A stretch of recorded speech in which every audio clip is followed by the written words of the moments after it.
नमस्कार, आप देख रहे हैं द न्यूज। आपके साथ मैं सृष्टि मिश्रा। बीते दिनों 20 दिनों से कम ये बातें चल रही है कि केशव प्रसाद मौर्य और यूपी के सीएम मुख्यमंत्री योगी आदित्यनाथ के बीच तकरार हो उठा है। लेकिन आपको बता दें कि 29 जुलाई को दोनों नेता एक बार फिर से आमने सामने होंगे दर्शकों। और ये बड़ी खबर, क्या यूपी में एक बार फिर से बड़ा उलटफेर होगा?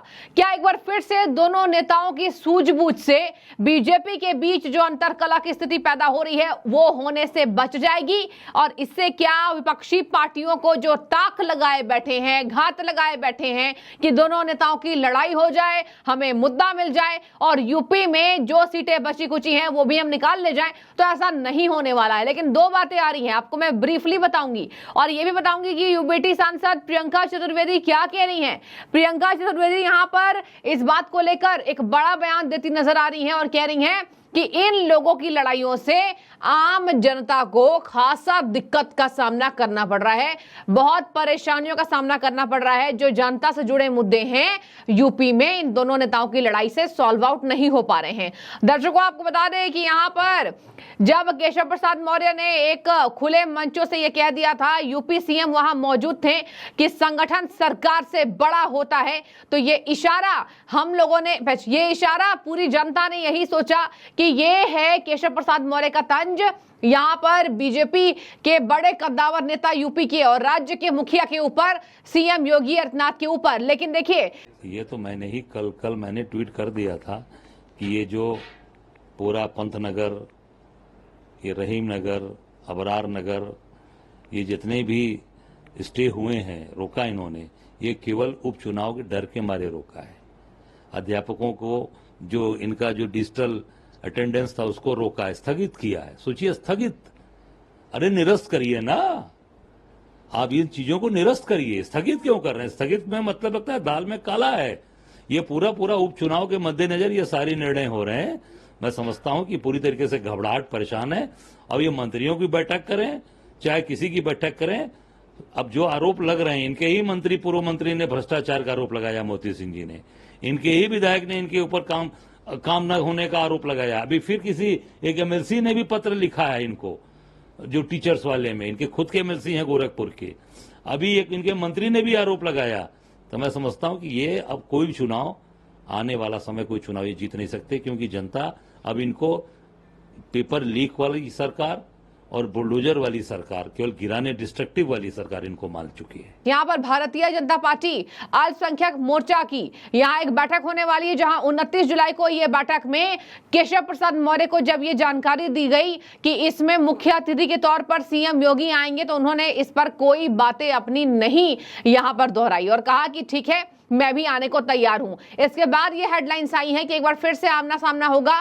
क्या उन ज्वलंत मुद्दे पर दोनों नेताओं की बातचीत होगी? और इन्हीं सियासी खबरों के बीच पिछड़ा वर्ग मोर्चा की प्रदेश कार्य समिति यहां पर एक बड़ा निर्णय लेगी यूपी में। और यहां कहा जा रहा है कि मुख्यमंत्री और उप मुख्यमंत्री जब आमने सामने होंगे तो कई ऐसे वाद विवाद सुलझ जाएंगे। आपको बता दें कि योगी आदित्यनाथ को लेकर कई ऐसी चर्चाएं चल रही थी कि सीएम के पोस्ट से उनको हटवाना चाह रही है बीजेपी की बड़े नेतृत्व आलाकमान, और ये काम केशव प्रसाद मौर्य के द्वारा कराया जा रहा है। ऐसा बिल्कुल नहीं है दर्शकों। यहां पर 27 का विधानसभा चुनाव उनके नेतृत्व में लड़ा जाएगा। उपचुनाव होने वाले हैं 10 सीटों पर, और ये 10 सीटों पर ये जो उपचुनाव होने वाले हैं उसके पहले बीजेपी को अपने आपसी झगड़े सुलझाने होंगे, वरना विपक्षी गठबंधन घात लगाए बैठी है यूपी में। और सबसे ज्यादा इनको टेंशन कहां बढ़ी? सबसे ज्यादा यूपी में किरकिरी हुई थी, जहां बीजेपी की सीटें कम आई, अखिलेश बाजी मार गए। बता दें आपको, मंगलवार को यह बात सामने आई है, जहां भारतीय जनता पार्टी के प्रदेश मुख्यालय में पिछड़ा वर्ग मोर्चा की विशेष बैठक का आयोजन किया गया था। इसकी अध्यक्षता राज्य के मंत्री और पिछड़ा वर्ग मोर्चा के प्रदेश अध्यक्ष नरेंद्र कश्यप ने की थी। और यहीं पर कहा जा रहा है कि 29 जुलाई को लोक निर्माण विभाग के मुख्यालय में ये बैठक आयोजन की जाएगी, जहां योगी आदित्यनाथ मौजूद रहेंगे और केशव प्रसाद मौर्य भी मौजूद रहेंगे। और देखिए, इसके पीछे की मैं आपको बताती हूँ क्या है प्लानिंग। ये जो बैठक 29 जुलाई को होने वाली, दर्शकों, इसके पीछे केवल एक प्लानिंग है कि उत्तर प्रदेश के सबसे बड़े वोट बैंक की राजनीति बीजेपी की, सबसे बड़े वोट बैंक पिछड़ों का है, आप सबको पता होगा, और इन्हीं सब पिछड़ों की वोट बैंक में बीजेपी खिसक गई इस बार। आपको ये जानकर हैरानी हुई होगी कि पिछड़ों का वोट बीजेपी को नहीं मिला है, और सबसे ज्यादा यहां जो कहा जा रहा था कि अयोध्या में जो नाराजगी हुई, सभी जगह बीजेपी के हार का कारण पिछड़ा मोर्चा है, पिछड़े वर्ग के लोग हैं। मानते हैं सक्सेस स्टोरी का। सेंसेक्स भी कल गिरा है, कंज्यूमर्स भी जो आपके घोर समर्थक है वो भी आपके खिलाफ बोल रहे हैं, तो संज्ञान लेंगे, और उनने जो कहा है वो उनकी सोच होगी।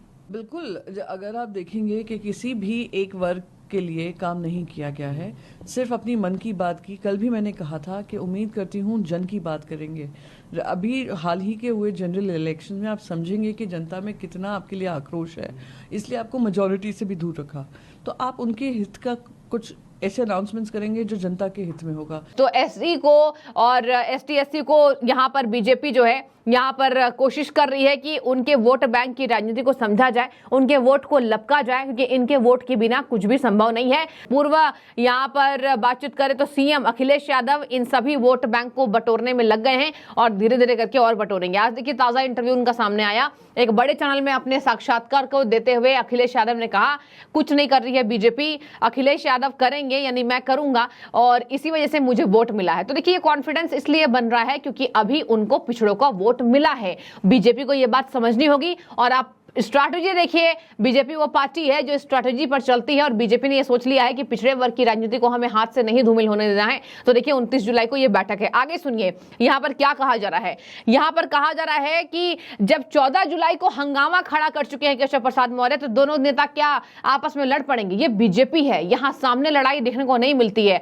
अंतर कला की लड़ाई जब सामने आती है तब बीजेपी जब ये समझती है कि जनता में किरकिरी हो रही है तो उन बात को समझने की कोशिश करती है। और कांग्रेस के देखिए बड़े दिग्गज नेता अजय राय क्या कह रहे हैं? अजय राय कह रहे हैं इन दोनों की लड़ाइयों की वजह से जनता का नुकसान तो हो रहा है, लेकिन आप ये समझिए बीजेपी में कुछ ठीक नहीं है। देखिए कुछ नेता ऐसे हैं जो ये बताने की कोशिश में लगे हुए हैं कि सीएम योगी अमित शाह से आगे ना निकल जाए, नेक्स्ट प्रधानमंत्री के दावेदार ना हो जाए, तो अमित शाह ये काम करा रहे हैं। जबकि मैं आपको बता दूं एक और बड़ी खबर सामने आ रही है कि यूपी में यहां सीएम को लेकर कोई स्ट्रैटेजी, कोई प्लानिंग बीजेपी नहीं बदलेगी। इससे बीजेपी का नुकसान है, क्योंकि सबसे ज्यादा ब्रांडेड नेता सीएम योगी है, इस बात को नकारा नहीं जा सकता है। अब देखिए यहाँ पर दोनों नेता आसपास होंगे, और ये देखिए यहां कहा जा रहा है कि अनुसूचित जाति के संविदा की नौकरियों में आरक्षण को लेकर अपर सचिव कार्मिक से पत्र लिखकर सवाल पूछा गया है, और यह काम किया केशव प्रसाद मौर्य ने। इससे भी यह बात समझी गई कल कि केशव प्रसाद मौर्य सीएम योगी के कामों पर क्या यहां सवाल उठा रहे हैं। और यहाँ पर देखिए यहाँ क्या कहा जा रहा है, केशव प्रसाद मौर्य ने जो यहाँ मंत्रालय सीएम योगी के पास है उन पर यहाँ नौकरियों के बारे में केशव प्रसाद मौर्य पत्र लिख रहे हैं। इस पर एक हेडलाइन ये छपी कि क्या योगी के विभाग को कर रहे हैं तलब केशव प्रसाद मौर्य। हालांकि सीएम वो हैं, सीएम योगी आदित्यनाथ हैं, लेकिन केशव प्रसाद मौर्य उप मुख्यमंत्री हैं, और ये कहा जा रहा है कि अपनी सीट हार बैठे थे तब से ये रार है, और जब से सीएम योगी को ज्यादा तवज्जो मिली इसी वजह से सीएम योगी के ऊपर केशव प्रसाद मौर्य की नजर है। तो देखिए ये तमाम बातें हैं। एक तरफ तो ये सामने आ रही है कि दोनों नेता आमने सामने होंगे तो कुछ बात नहीं खराब होगी, लेकिन अगर दोनों नेता आमने सामने रहकर भी कुछ बातों पर, विवादों पर गुत्थी ना सुलझाए तो एक बड़ा नुकसान आने वाले समय में बीजेपी को हो सकती है। शीत युद्ध जैसी स्थिति बनी हुई है, क्योंकि केशव प्रसाद मौर्य ने पत्र लिखकर कार्मिक विभागों में जो नौकरियां दी गई हैं और जो रिक्त स्थान है उसको लेकर सीएम योगी को चिट्ठी लिख डाली है, और ये विभाग सीएम योगी के पास है। तो ये बातें देखिए बहुत बड़ी भी है, अहम भी है, लेकिन 29 जुलाई की बैठक में कुछ बड़ा हो सकता है। बीजेपी के आला कमान यानी कि शीर्ष नेतृत्व, मैं बात कर रही हूं सीधे हाई कमान के बारे में, यहां कहा जा रहा है कि उनकी बैठक के बाद कुछ बातें पर टिप्पणी हुई है जहां सीएम योगी को हटाने की कोई गुंजाइश यहां दूर दूर तक नहीं है। 27 का विधानसभा बहुत ज्यादा अहम है, अभी बीजेपी ने अपनी कुछ सीटें खोई हैं इसी वजह से। लेकिन अब देखिए देखने वाली बात होगी, एक ही खबर, एक ही बातों पर हेडलाइन छप जाती है। अब दोनों नेता आमने सामने होंगे तो देखते हैं क्या होता है इस बैठक का निष्कर्ष। लेकिन क्या आपको भी लगता है दर्शकों की दोनों नेताओं को लड़ाई नहीं करनी चाहिए, और ये बीजेपी के लिए, बीजेपी की दलगत राजनीति और तमाम पार्टियों से ऊपर उठकर जो राजनीति बीजेपी करती है इन सब के लिए अच्छा है? जरूर कमेंट कीजिएगा। शुक्रिया।